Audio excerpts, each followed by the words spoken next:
దేవుని పరిశుద్ధ నామానికి మహిమ కలుగునగాక.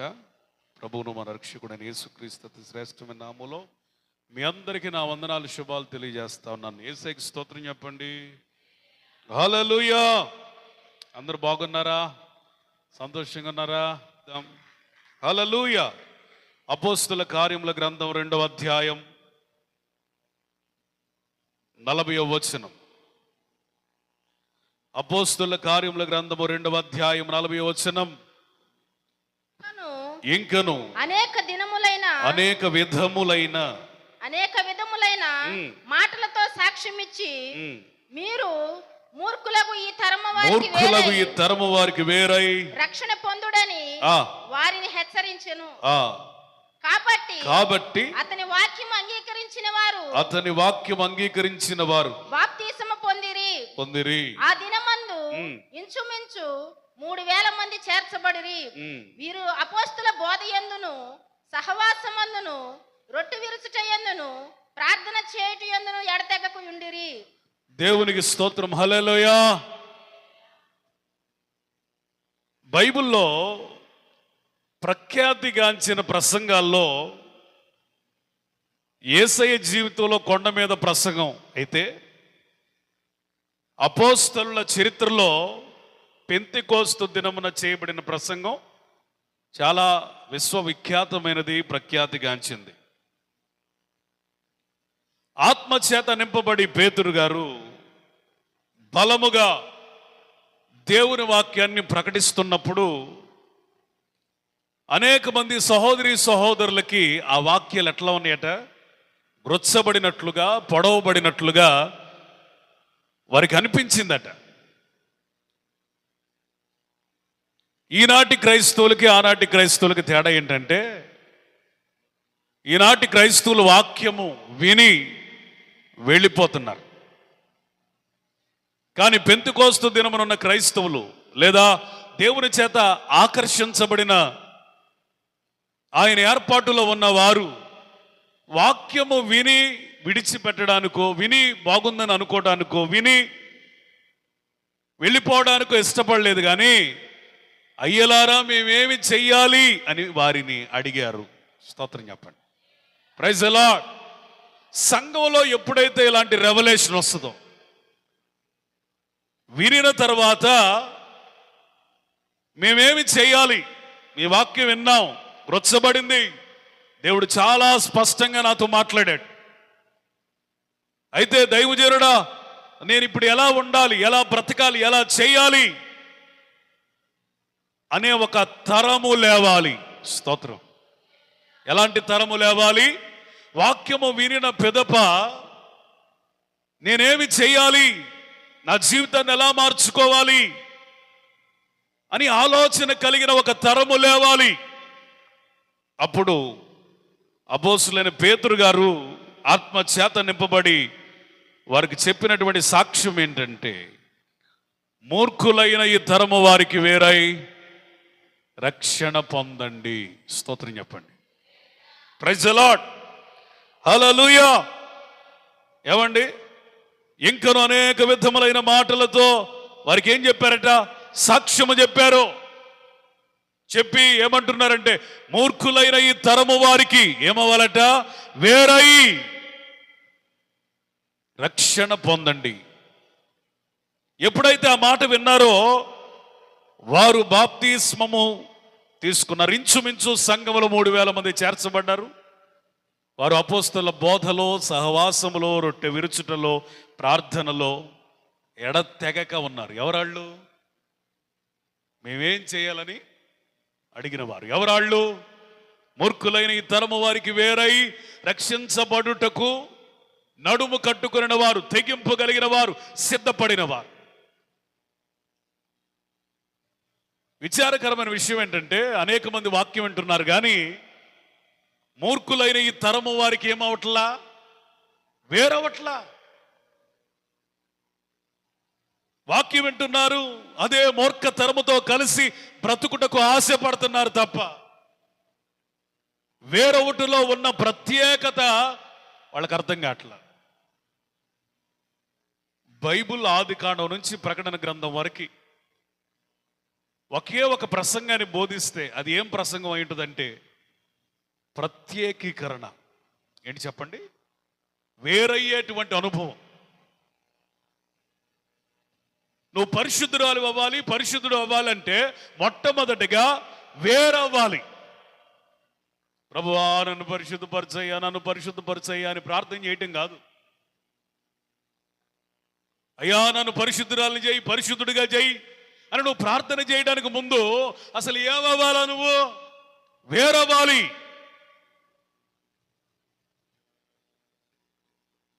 నువ్వు వేరవ్వకుండా పరిశుద్ధపరచబడడం కళ్ళ అబద్ధం, అసత్యం. ఒకవేళ నువ్వు అలాంటి ప్రార్థన చేస్తే అది వేషధారణతో కూడిన ప్రార్థన అయ్యింది తప్ప నిజంగా హృదయపూర్వకమైన ప్రార్థన కానే అరదు. మూర్ఖులైన ఈ తరము వారికి వేరైతేనే నువ్వు ఆటోమేటిక్గా పరిశుద్ధపరచబడతావు, ప్రతిష్టలోనికి వస్తావు. దేవుడు కోరుకున్న ఒక గుంపుగా మనం మార్చబడగలుగుతాం. ఏ తరమట? ఈ తరం మూర్ఖ తరం. ఏ తరం అండి? ఈ తరం మంచి తరము కాదు, ఇది మూర్ఖులైన తరం. ఇది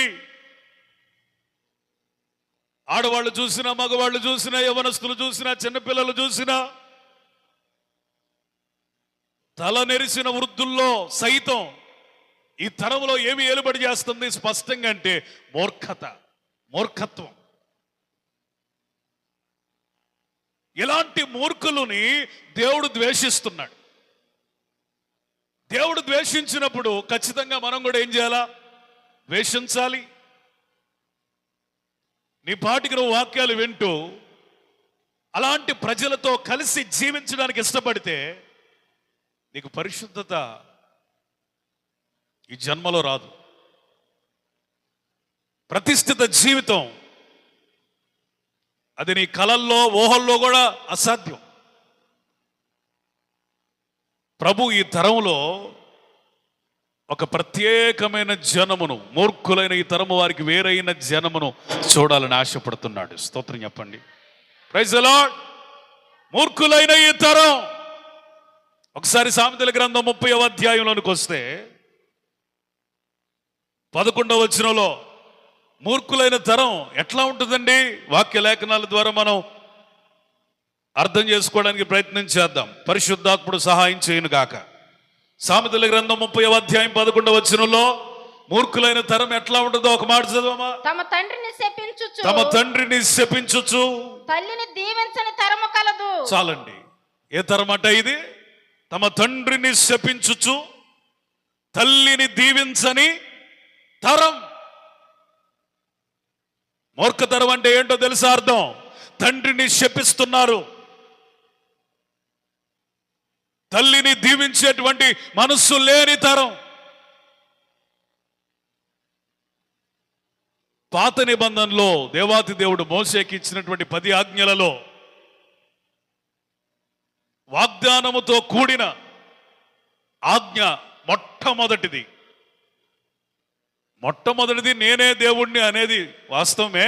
కానీ వాగ్దానముతో కూడిన మొట్టమొదటి ఆజ్ఞ నీ తల్లిని తండ్రిని సన్మానించాలి. స్తోత్రం చెప్పండి. నీకు మేలుకు కలుగునట్లు, నీకు క్షేమము కలుగునట్లు, నీవు దీర్ఘాయుష్మంతుడు అగునట్లు నీ తల్లిని తండ్రిని ఏం చేయాలా? సన్మానించాలి. ప్రియులారా వినండి. నేటి తరము ఎట్లా ఉందో తెలుసా? ఎందుకని క్షేమాన్ని అనుభవించట్లేదు? ఎందుకని దీర్ఘాయుష్ను అనుభవించట్లేదు? ఎందుకని అర్ధాంతరంగా చనిపోతున్నారు? ఎందుకని తమ కాలము కంటే ముందుగా వెళ్ళిపోతున్నారు? అందరి విషయాల్లో నేను చెప్పను, కానీ అనేకల విషయాల్లో జరుగుతుంది ఏంటంటే తండ్రిని శపించే తరమట ఇది. తల్లిని దీవించని కుమారులు కుమార్తెలు కలిగిన తరమట ఇది. ఒకవేళ ఇక్కడున్న మీలో ఇంకా తల్లులు తండ్రులు ఎవరికైనా ఉంటే ఉన్న వాళ్ళందరూ చేయాల్సిన పని ఏంటంటే వారు చనిపోయేదాకా వారిని ఘనపరచాలి. స్తోత్రం చెప్పరే. Praise the lord. నువ్వు కుమార్తెవైనా కుమారుడివైనా నీకు గనక తల్లి ఉంటే తండ్రి ఉంటే ఖచ్చితంగా వారిని ఏం చేయాలా? దీవించాలి. వాస్తవానికి పెద్దవారు చిన్నవారిని దీవిస్తారా? చిన్నవారు పెద్దవారిని దీవిస్తారా? పెద్దోళ్ళే. మరి కుమార్తెలు కుమారులు తల్లిని దీవించడం ఏంటి? తండ్రిని దీవించడం ఏంటి? దీవించడం అంటే నువ్వేదో చేతులేసి వాళ్ళని గాడ్ బ్లెస్ యూ అనడం కాదు. దీవించడం అంటే దేవుడు నిన్ను దీవించునుగాక అని నోటి మాటతో చెప్పడం కాదు. నిజముగా వారిని నువ్వు దీవించాలంటే నీవే దీవెనగా మారాలి. స్తోత్రం. అర్థమైన వాళ్ళు స్తోత్రం చెప్పండి. నిజముగా నీ తల్లిని తండ్రిని నువ్వు దీవించాలంటే నీవే వారికి ఏమవ్వాలా? దీవెనగా మారాలి. నేటి సంఘాల్లో చెప్పక తప్పదు. విశ్వాసులని ముసుగేసుకున్నవారు, ప్రార్థనలు చేసేవాళ్ళు, మందిరానికి వస్తున్న వాళ్ళలో సైతం లోకంలో తర్వాత మాట్లాడదాం, తల్లిని ప్రేమించే మనసు పోయింది, తండ్రిని ఘనపరిచే మనసు పోయింది. తల్లిదండ్రులు లేని అనాథలాగా వ్యవహరిస్తున్నటువంటి శైలి కనబడతా ఉంది. నవమాసాలు మోసి కని శ్రమపడి వారి ఆలన పాలన చూసినటువంటి తల్లి నేటి దినాలలో కుమారులకి ఏమైపోయిందండి? భారం అయిపోయింది.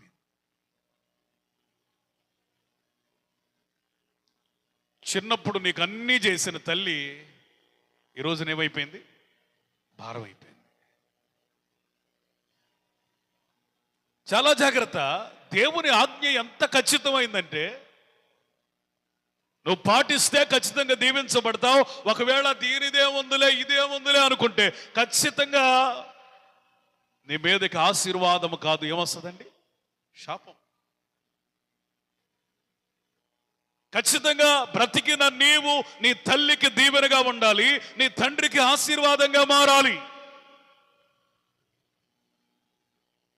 పిల్లలు ఒక కుటుంబంగా మార్చబడిన తర్వాత వాళ్ళకు కూడా ఒక భార్య వచ్చి వాళ్ళు ఒక 2-3 పిల్లలు కనిన తర్వాత ఆ కొడుకుకు కానీ కూతురుకు కానీ ఏమవుతుందండి? తండ్రి మీద తల్లి మీద ఆ ప్రేమ తగ్గిపోతుంది. ఒక స్వార్థపూరితమైన ఆలోచనలు చేస్తున్నాయి.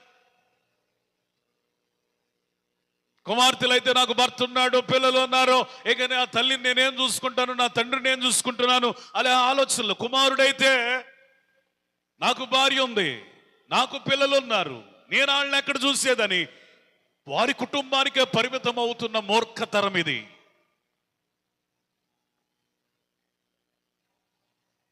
పది ఆజ్ఞలలో శ్రేష్టమైన వాగ్దానముతో కూడిన ఆజ్ఞ, ద కమాండ్ విత్ ప్రామిస్ ఏంటయ్యా అంటే నీవు దీర్ఘాయుష్మంతుడు అగునట్లు, నీకు క్షేమము కలుగునట్లు, నీకు మేలు కలుగునట్లు నీ తల్లిని తండ్రిని సన్మానించాలి. స్తోత్రం చెప్పు.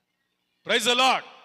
ఒక తల్లిని తండ్రిని నువ్వు సన్మానించాల్సిన, ఘనపరచవలసిన, దీవించవలసిన ఆ పరిస్థితి ఎప్పటి వరకు ఉందంటారు?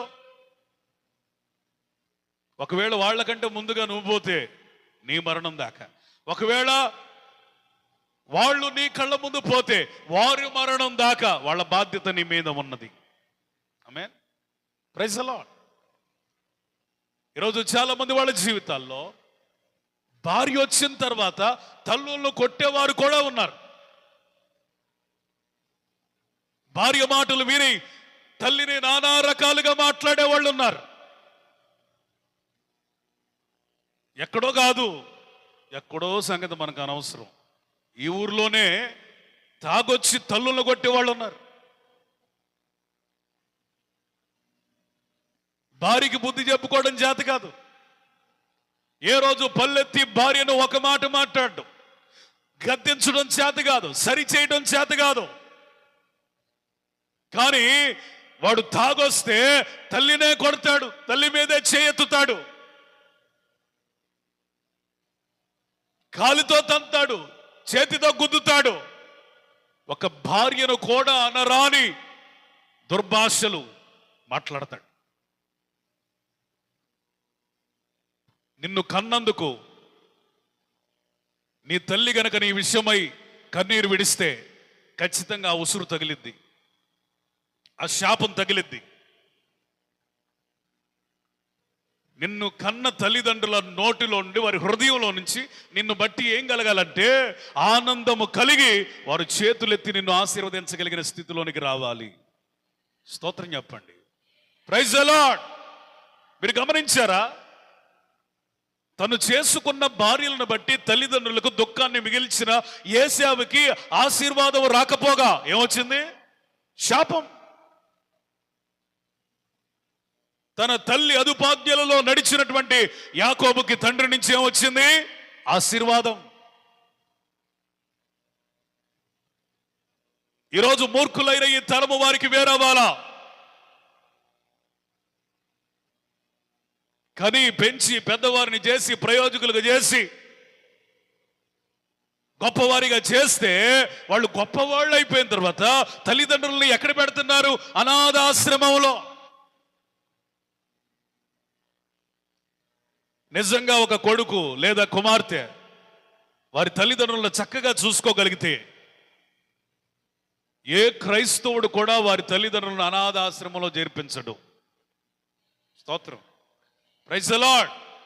అనాథాశ్రమంలో నీ తల్లిదండ్రులు చేరారు అంటే ఖచ్చితంగా నీవు ఆశీర్వాదాలు కోల్పోయావని అర్థం. నేను ఎవరిని ఉద్దేశించి చెప్పే మాటలు కాదు, దయచేసి అర్థం చేసుకోవడానికి ప్రయత్నించండి. నీ వలన ముదిమి వచ్చినప్పుడు వారు ఏ మేలు ఏ ప్రయోజనం పొందట్లేదంటే నీకు ఎక్కడొచ్చింది దీవెన? ముదుసుల వయసులో వృద్ధాప్యమందు వాళ్ళ నోటిలో నుంచి వచ్చే మాటలు మనకు దీవెనగా మారతాయి. స్తోత్రం చెప్పండి. Praise the lord. హల్లెలూయా. నీ తల్లిదండ్రులు వృద్ధాప్యమందు వచ్చినప్పుడు వాళ్ళు పలికిన మాటలు అవి ఆశీర్వాదంగా మారతాయి.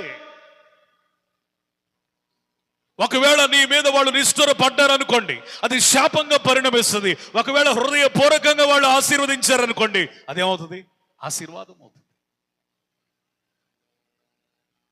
నా ప్రియమైన సహోదరి సహోదరులారా, అన్నలు చేసినటువంటి అన్యాయపు క్రియలకి తండ్రికి దూరమై ఎన్నో సంవత్సరాలు ఉన్నా యోసేపు జీవితంలో ఈ ఆజ్ఞను నెరవేర్చాడు. తండ్రిని ఘనపరిచాడు. స్తోత్రం. తండ్రికి ఆశీర్వాదకరంగా మారాడు. హల్లెలూయా, హల్లెలూయా. బ్రతకాలని ఆశ లేకపోయినా దేవుడు బ్రతికిస్తున్న కారణాన ఏదో ఒక విధంగా బ్రతుకునీడు చూస్తున్న యాకోబు జీవితంలో చిగురాశలు కల్పించింది, నూతనమైన నిరీక్షణ కలిగించింది. ఏంటో తెలుసా? యోసేపు బ్రతికున్నాడన్న సత్యం. హల్లెలూయా. నువ్వు బ్రతుకున్నావంటే నీ తల్లిదండ్రులకు ఒక నిరీక్షణ ఉండాలా. నాకేం ఇబ్బంది లేదయ్యా, నా కొడుకున్నాడయ్యా అని ఒక తల్లి చెప్పగలిగితే ఆ కొడుకు యోసేపు లాంటి వాడు. నాకేం అవసరం లేదయ్యా, నా కూతురుందయ్యా, నన్ను చక్కగా చూసుకునే కూతురుందయ్యా అని చెప్పగలిగితే ఆ కూతురు నిజముగా దీవెనకు పాత్రురాలు. ఈరోజు ఏదో మనం తిన్నాం, మనం కన్నాం, మనకొక కుటుంబం తయారయ్యింది, వాళ్ళని ప్రయోజకులుగా చేస్తున్నాం అని నీ సర్కిల్లో, నువ్వు కంఫర్ట్ జోన్లో, సుఖవలయంలో బ్రతుకుతూ నీ తల్లి నీ తండ్రిని విస్మరిస్తే ఒక సామెత ఉంది, గుర్తుపెట్టుకో. తాత బొచ్చ తరతరాలు. తాత బొచ్చ ఎట్లుంటుందంట? తరతరములు వస్తానే ఉంటుంది. నీరు పోసిన వారికి నీరు పోయబడును. స్తోత్రం చెప్పండి. నువ్వే కొలతతో కొలుస్తావు, అదే కొలతతో కొలవబడతావు. ఏమి విత్తుతావో అదే కోస్తావు. నీవు బలముగా ఉన్నప్పుడు, అవకాశం ఉన్నప్పుడు, నువ్వు చేయగలిగి ఉన్నప్పుడు, నీ తల్లిదండ్రులకు నువ్వేమి చేయలేని పరిస్థితిలో ఉంటే నువ్వు లక్షలు పోసి నీ ప్రజల్ని, నీ పిల్లల్ని చదివించినా, వారు ప్రయోజకులైనా పెద్దవాళ్ళైనా పెట్టడానికి అన్నీ ఉన్నా, నా మాట కాదు దేవుని మాట, నీ పిల్లలు కూడా నిన్ను చూడరు. రేపు పొద్దున వాళ్ళు నీకు తిండి పెట్టాలంటే ఏం చేయాలి? నువ్వు ఇప్పుడే వారికి ప్రేమగా చూడాలి. స్తోత్రం చెప్పండి. హల్లెలూయా, హల్లెలూయా. నీ తల్లిదండ్రులు బ్రతికుండగానే తల్లిదండ్రి చనిపోయిన తర్వాత ఊరు మొత్తానికి భోజనాలు పెట్టి పాలరాతితో సమాధి సిద్ధం చేసి విచారాన్ని వ్యక్తం చేసి భలే చేశాడు దినం, భలే చేశాడు అనిపించుకోవటం కంటే అసలు ఎవడు చేస్తే ఎవడు అడిగాడు, ఎవడు అడగలేదు. బ్రతికున్న దినములలో పట్టెడు అన్నం పెడితే నువ్వు నిజమైన గనుడివి, గనురాలివి. స్తోత్రం. Praise the lord. సమాధి కాదు నీ గురించి ఇచ్చేది, సాక్ష్యం. ఊరు మొత్తానికి భోజనాలు పెట్టావే, ఆ కార్యక్రమం కాదు నీ దాతృత్వానికి నిరూపణ. నిజమైన సాక్ష్యం ఏంటో తెలుసా? నిజంగా నువ్వు మూర్ఖులైన తరము వారికి వేరయ్యావంటే అర్థం ఏంటో తెలుసా? అనేకులు రక్షించబడి తల్లిదండ్రులు విడిచిపెట్టినటువంటి ఈ దినములలో రక్షించబడిన వారికి తగినట్లుగా నీ తల్లిని తండ్రిని నువ్వు హత్తుకోవాలి. చూస్తూ ఉండు, 30 నిమిషాలకు ఒకసారి ఆగిపోతుంది. దేవునికి స్తోత్రం చెప్తాను గట్టిగా. హల్లెలూయా, హల్లెలూయా. హత్తుకున్న వాళ్ళు దీవించబడతారు. కొంచెం లోతుకి వెళ్తున్నాను. తల్లిదండ్రి అంటే మనల్ని కన్న తల్లిదండ్రులే కాదు. సహోదరి సహోదరులు వినండి, నువ్వు ఆ మెట్టినింటికి వచ్చినప్పుడు నీ అత్త కూడా తల్లిగా ఉండాలి. నీకు నీ దృష్టికి ఎట్లా ఉండాలి? నీ అత్త తల్లిగా ఉండాలి. నీ మావి ఎట్లా ఉండాలి? నీకు తండ్రిగా నువ్వు భావించాలి. అందుకనే అత్తని ఇంగ్లీష్లో ఏమంటారు? ఆంటీ కాదు, మదర్ ఇన్ లా. ఏంటండి? తల్లిని మదర్ అంటారు, అత్తనేమంటారు? Mother in law. అంటే అర్థం ఏంటి? చట్టము ప్రకారం తల్లి వంటిది అని అర్థం. నాన్నని ఫాదర్ అంటారు, మామయ్యని ఫాదర్ ఇన్ లా. చట్టం ప్రకారం మామయ్య ఎవరు? తండ్రి లాంటోడు. ఇది మనకు ధర్మశాస్త్రం కూడా నేర్పిస్తున్నటువంటి పాఠం. అందుకని అత్తమామలు కూడా తల్లిదండ్రులుగా భావించేటువంటి రూతులు నేటి తరానికి కావాలి. మన సంఘములో లేవాలి. ఎవరిని ఉద్దేశించి చెప్పే మాటలు కాదు, కానీ నీ కొడుకు కూతురికి నీ భర్తకి అన్నం పెట్టుకున్నంత ప్రియంగా వృద్ధాప్యంలో ఉన్న నీ అత్తకి పెట్టుకోగలుగుతున్నావా? అలాంటి కోడల్ని చూడగలుగుతున్నామా నేటి తరంలో? ఒక ముసలి వ్యక్తి నీకు భారం అయిపోయిందా?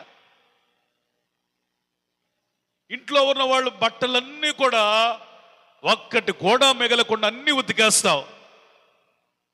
నీ అత్తే మాత్రం పక్కన పెడతావు. వణుకుతున్నా, వృద్ధాప్యం అందున్నా, కళ్ళు సరిగ్గా కానరాకపోయినా, ఉతికేంత శక్తి చేతులకు లేకపోయినా చచ్చినట్టు ఎవరు ఉతుక్కోవాలా? చెప్పరండి. ఆమె ఉతుక్కోవాలా. ఇది నీకు తెలిసిన న్యాయం, నీకు తెలిసిన ధర్మం.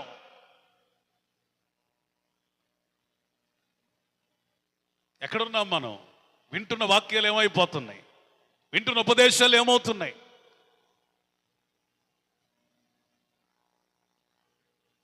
నీకు వినబడుతున్న ఈ వాక్యాలు నిన్నేమి చేయాలో తెలుసా? వృద్ధులైన నీ అత్తమామలకు ఆదరణగా, ఆలంబనగా, ఓరటగా, బాసటగా నువ్వు మారాలి.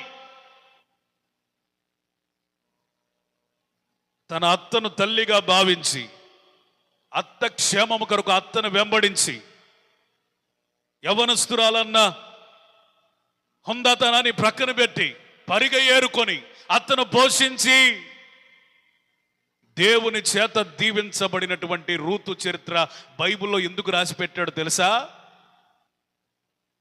కష్టం, నష్టం, శ్రమ, ఇరుకు, వృద్ధాప్యం కారణం ఏదైనా వారిని హత్తుకుంటేనే నీకు దీవెన. గట్టిగా స్తోత్రం చెప్పాలి మీరు. ప్రైజ్ ది లార్డ్, హల్లెలూయా. రేపొద్దున పరలోకంలో నువ్వు పాటలు పాడినందుకు గిఫ్టులు లేవు, సాక్ష్యాలు చెప్పినందుకు గిఫ్టులు లేవు, వాక్యం బాగా ఎరిగినందుకు నీకు గిఫ్ట్ లేదు. ఒకవేళ ఇవన్నీ నీకు బాగా ఉండి నీ అత్త విషయంలో, నీ మామ విషయంలో, నీ తల్లిదండ్రుల విషయంలో నువ్వు తప్పిపోయిన వ్యక్తివైతే ఉందంటారా మనకి పరలోకం? చెప్పాలి, ఉందంటారా? ఉందంటారా? చూచుచున్న దేవుడు వాళ్ళని చూసుకోవడం పెద్ద కష్టమా దేవునికి? ఉదయం వచ్చు వరకు ఎత్తుకుని వాడని నేనే అని వాగ్దానం చేసిన దేవునికి వృద్ధులు కష్టమా? కాదు. నీ చేతుల్లో నుంచి వాళ్ళని ఆయన చేతుల్లోకి తీసుకుంటే నీకు శాపం. ఎవరి చేతుల్లో పెట్టాలని కోరుకున్నాడు దేవుడు? నీ చేతిలో ఉంచి పోషించాలని దేవుడు కోరుకుంటున్నాడు. స్తోత్రం, ప్రైజ్ ది లార్డ్. ఏ విధంగా నువ్వు ఘనపరుస్తున్నావు? నీ తల్లిదండ్రులు ఏ విధంగా చూస్తున్నావు? నోవాహు గురించి వ్రాయబడిన మాట ఇది యవనస్తులకు చాలా అవసరమైన మాట.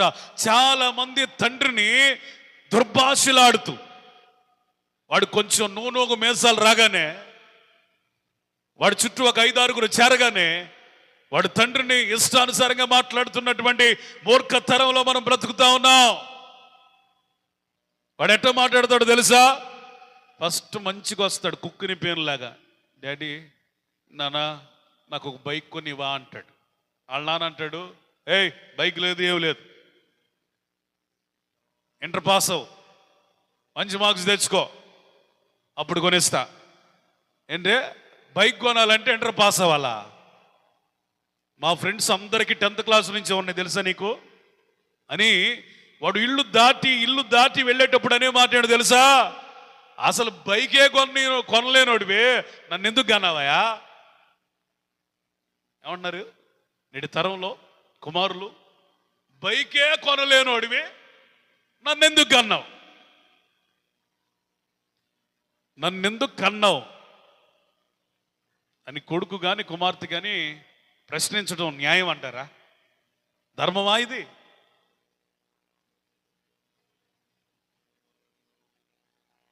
చాలా జాగ్రత్త. భూమి మీద నువ్వు పలికే ప్రతి మాటకి ఆయన ఎదుట నువ్వు సమాధానం చెప్పుకోవాలి. ప్రతి మాటకి. తల్లుల్ని దుమ్మెత్తి పోసే కుమార్తెలు కూడా ఉన్నారు నేటి తరంలో. తిట్టకుండా తిట్టేవాళ్ళు ఉన్నారేమో.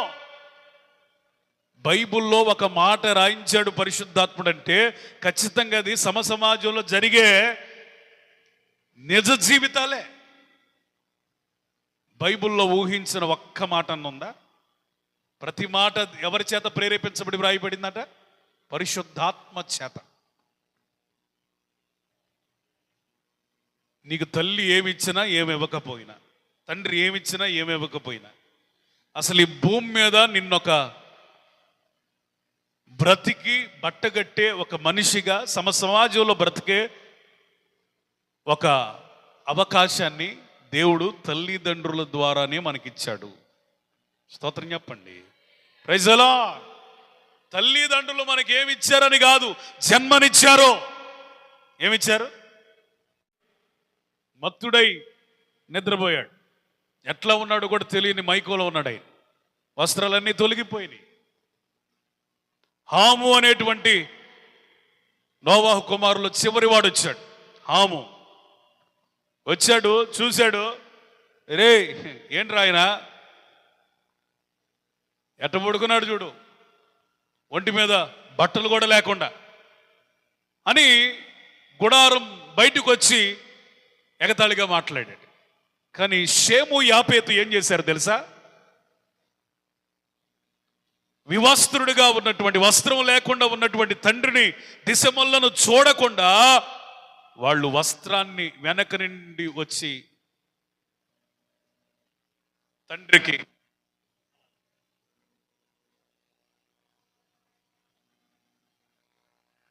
వింటున్నారా?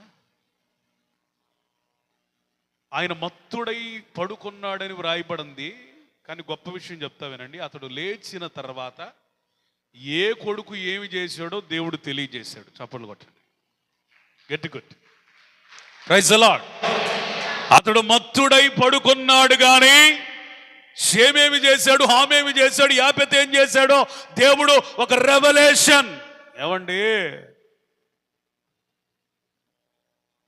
ఒక జల ప్రళయాన్ని తప్పించగలిగిన విశాలమైన ఓడను కట్టుటకు జ్ఞానం ఇచ్చిన వాడు నోవాహుకు అంత ఆత్మ నడిపింపు లేకుండా చేస్తాడా? వినాలి వినాలి. అతడు నిద్రపోయాడు, వస్త్రం పక్కకి వెళ్ళిపోయింది. కానీ యాపెతు ఏమి చేశాడో, షేము ఏమి చేశాడో, హాము ఏమి చేశాడో సమస్తము అతనికి దేవుడు బయలుపరిచాడు. స్తోత్రం.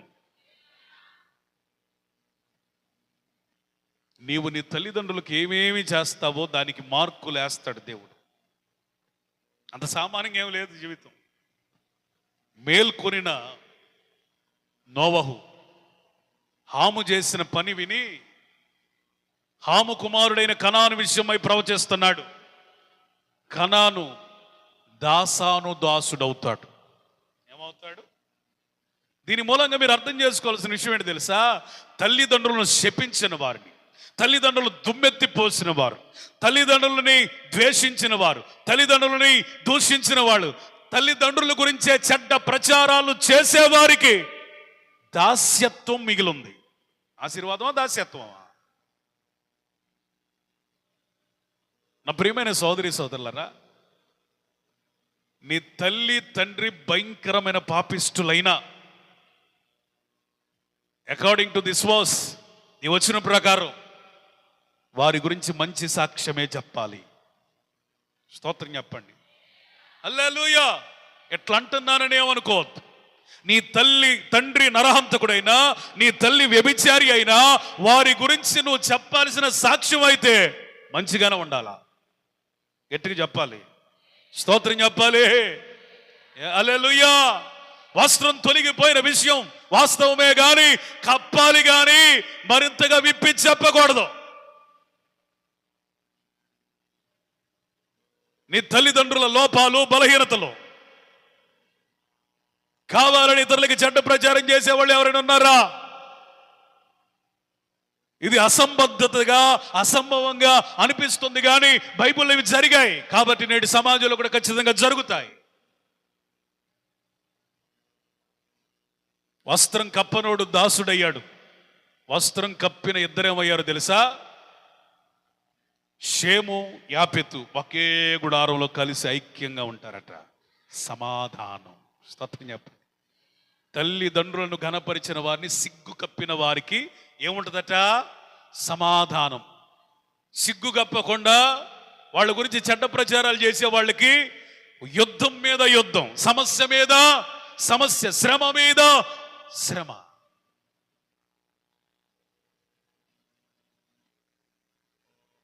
షేము గురించి వ్రాయబడిన మాట, షేము దేవుడైన యెహోవా స్తుతి నొందునుగాక. స్తోత్రం చెప్పండి. నీ ద్వారా దేవునికి మహిమ రావాలి అంటే మొదటగా నీ ద్వారా నీ తల్లిదండ్రులకు ఘనత రావాలి. స్తోత్రం చెప్పండి. హల్లెలూయా. నీ తల్లిదండ్రులను ప్రేమించే మనసు కొంచెమైనా నీకు లేకుండా, వారిని ఆదరించే మనసు కొంచెమైనా లేకుండా నీ ద్వారా దేవుడు ఘనపరచబడడం అసాధ్యం. ఇది దైవ చిత్తానికి విరుద్ధం. యేసు ప్రభు సహితం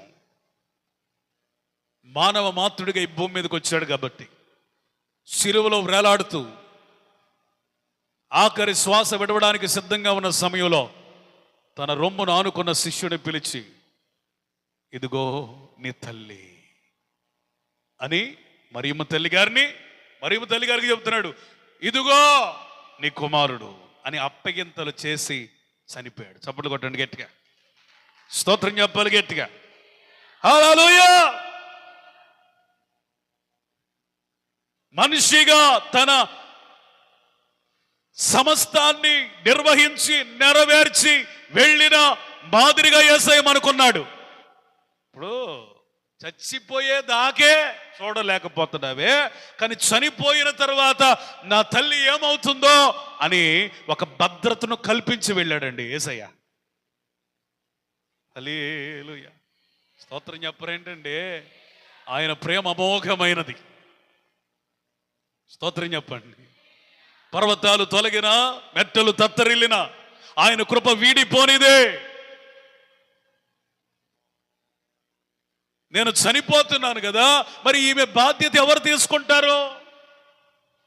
సిలువలో ఉండి, అంత శ్రమలో ఉండి, అంత రక్తం ధారాపాతంగా కారుతూ ఉండి, నరనరాలు బలహీనమైపోతున్న ఆ సమయంలో కూడా తనను కనిన తల్లి గురించి ఆలోచించిన గొప్ప బిడ్డ, కుమారుడు యేసయ్య. హల్లెలూయా.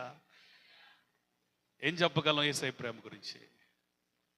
నువ్వు బతుకుంటేనే నీకు నీ తల్లిదండ్రి భారం అయిపోయారు. ఆయన చనిపోయిన తర్వాత కూడా ఆమె క్షేమంగా ఉండాలని ముందుగానే కుమారుని ఏర్పాటు చేసి వెళ్ళాడు. తల్లిదండ్రులు అంటే ఆషామాషి కాదండి. ధర్మశాస్త్రంలో తల్లిని గాని తండ్రిని గాని దూషించిన, కొట్టిన వాడు మరణానికి పాత్రుడు. ధర్మశాస్త్రం ఏం చెప్తుంది? నువ్వు తల్లిని కొట్టినా, తండ్రిని కొట్టినా, తల్లిదండ్రులు దూషించినా, వారిని శపించినా శాపగ్రస్తుడు వీడు అని యాజకుడు అంటే, పాళివులో ఉన్న జనులు ఏమనాలో తెలుసా? ఆమేన్ అనాలి. ఏమనాలి? అంతమంది కలిసి శాపానికి ఆమేన్ అన్నారంటే వాడు శాపగ్రస్తుడా, దీవెనకి కారకుడా? హలో, పాళ్యములో యాజకుడు అంటాడు, ఇటు తల్లిని కొట్టాడా, తండ్రిని కొట్టాడా, తిట్టాడా, దూషించాడా, శపించాడా, చెయ్యెత్తాడా, కాలుతో తన్నాడా, సరే వీడు శాపగ్రస్తుడు అని కేక వేయగానే మిగిలిన వాళ్ళందరూ ఏమంటారంట? ఆమేన్. వాడు మరణానికి పాత్రుడు, భూమి మీద సజీవుడిగా ఉండుటకు అర్హుడు కాదు. తల్లిని గాని తండ్రిని గాని దూషించిన వాని దీపం కారు చీకటిలో ఆరిపోయిద్దని బైబిల్ చెప్తుంది. ఎక్కడ? వెలుగులో ఆరిపోతే వెలిగించుకోవడానికి మనకి వేరొక అవకాశం ఉండొచ్చు, కానీ కరెక్ట్గా ఎక్కడ ఆరిపేస్తాడంట దేవుడు? కారు చీకటి.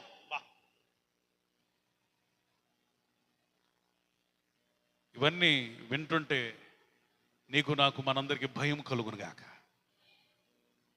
తల్లిదండ్రిని దూషించిన వారి దీపం కారు చీకటిలో ఆరిపోతే, తల్లిదండ్రుని ప్రేమించిన వారి దీపం సుడిగాలిలో జడివానలో సైతం దేవుని కొరకు ప్రకాశిస్తుంది. చప్పట్లు కొడతారా? స్తోత్రం చెప్పండి. ప్రైజ్ అలా. నా ప్రియమైన సహోదరి సహోదరులారా, సంగమా, నీ తల్లిని ప్రేమించు. నువ్వు సమాజ సేవ చేసి ప్రజల్ని ఉద్ధరించొద్దు. నీ తండ్రిని ప్రేమించు, వారికి సహాయం చేయి, వారికి మేలు చేయి, వారి కొరకు ప్రార్థించు. రక్షణ లేని వారైతే వారి కొరకు కన్నీరు విడువు. వారు చనిపోయిన తర్వాత వారి మృతదేహం మీద పడి రొమ్ములు బాదుకుంటూ ఏడ్చేదానికంటే వారు బ్రతికి ఉండగానే వారు మారు మనసు పొందాలని నీ శక్తి లోపం లేకుండా ప్రతిదినం వారి కొరకు భారము వహించి ప్రార్థించాలా. స్తోత్రం. హల్లెలూయా. రేపు వాళ్ళు చనిపోయిన తర్వాత నా తండ్రి మారు మనసు పొందలేదే, నా తల్లి మారు మనసు పొందలేదే, ప్రార్థిస్తే బాగుండేదే, నేను ప్రార్థించలేకపోయాని, ప్రభువా మరొక అవకాశం ఇవ్వు అని ఎలుగెత్తి ఏడ్చావంటే ఇస్తాడా? అవకాశం ఇస్తాడా? ఒక భయంకరమైన విషయం ఏంటంటే, నువ్వు జీర్ణించుకోలేని విషయం ఏంటంటే, నీ సొంత వారు, నీ రక్త సంబంధికులు రక్షణ లేకుండా చనిపోయినప్పుడు నువ్వు ప్రార్థిస్తే నీకు మనశ్శాంతి ఉంటుంది. నువ్వు ప్రార్థన చేయకపోతే వారి విషయమై అప్పుడప్పుడు పరిశుద్ధాత్మ నేరారోపణ చేస్తానే ఉంటాడు. అందుకని ఈ రోజు నుంచి మీరేం చేయాలి తెలుసా?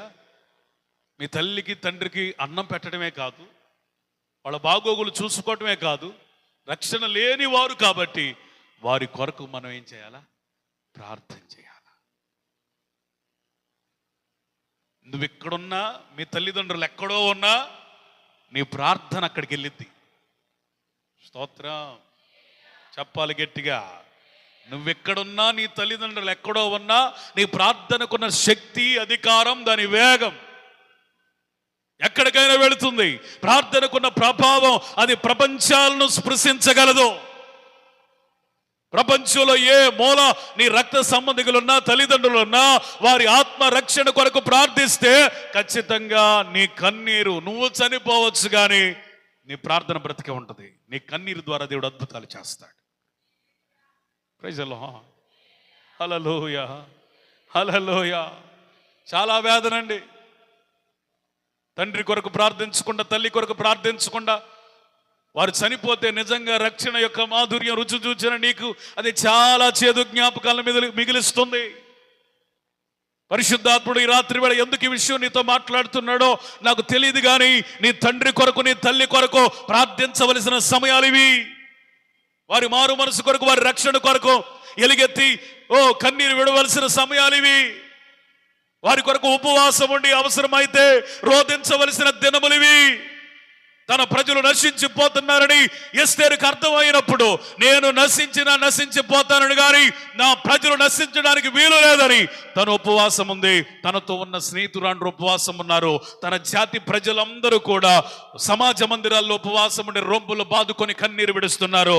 మరణ శాసనము కొట్టివేయబడింది. Praise the lord. Hallelujah. Love your parents. నీ తల్లి, నీ తండ్రిని ఇది మొదలుకు నువ్వు ప్రేమించగలిగినట్లయితే నువ్వు మూర్ఖులైన ఈ తరం వారికి వేరైనట్టే. మూర్ఖులైన ఈ తరం వారికి వేరవటం అంటే ఏంటి? తల్లిని తండ్రిని శపిస్తూ తల్లిని దీవించని ఈ తరము వారికి మనం ఏమవ్వాలా? ఒకవేళ నీ పిల్లలు యవ్వనంలోకి వచ్చి ఇప్పుడు అదే పరిస్థితులు ఉన్నారనుకోండి, ఏందమ్మా నువ్వు చెప్పేది, మాకు తెలుసులే, నువ్వు చెప్పాల్సిన అవసరం లేదు, మాకు తెలుసులే, నువ్వు చూసుకో అనేటువంటి పరిస్థితుల్లో నీ పిల్లలుంటే వాళ్ళ ఆశీర్వాదం కొరకు నువ్వు ప్రార్థించాలి. ప్రభువా, నా పిల్లలు ఆ విధంగా ఉండకూడదయ్యా. తల్లిదండ్రులను మన్నన చేసేవారిగా, గౌరవించేవారిగా, ప్రాణప్రదంగా ప్రేమించేవారిగా చెయ్యండి నాయన అని నీ పిల్లల కొరకు నువ్వేం చేయాలా? ప్రార్థన చేయాలి. దేవుడు అట్టి కృప మనందరికీ అనుగ్రహించును గాక.